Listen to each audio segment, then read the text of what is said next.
Welcome to Madasaling Pinoy, your prayer partner.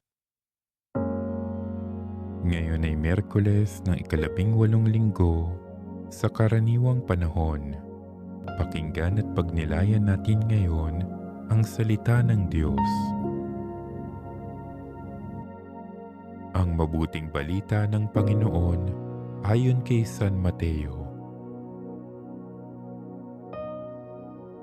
Noong panahong iyon, nagpunta si Jesus sa lupaing malapit sa Tiro at Sidon.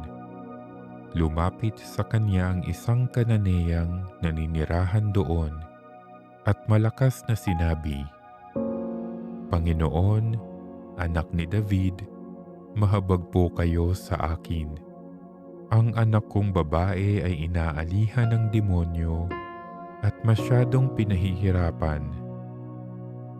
Ngunit gaputok-may di tumugon si Jesus. At lumapit ang kanyang mga alagad at sinabi sa kanya, "Pagbigyan na nga po ninyo at nang umalis." Siya'y nag-iingay at susunod-sunod sa atin. Sumagot si Jesus, "Sa mga tupang naliligaw ng sambahayan ng Israel lamang ako sinugo." Ngunit lumapit sa kanya ang babae, lumuhod sa harapan at ang sabi, "Tulungan po ninyo ako, Panginoon."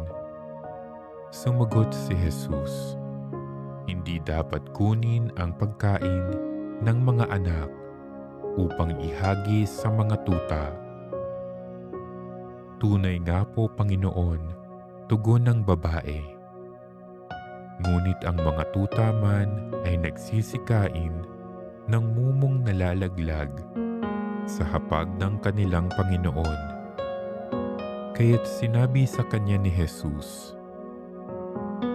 "Napakalaki ng iyong pananalig, mangyayari ang hinihiling mo."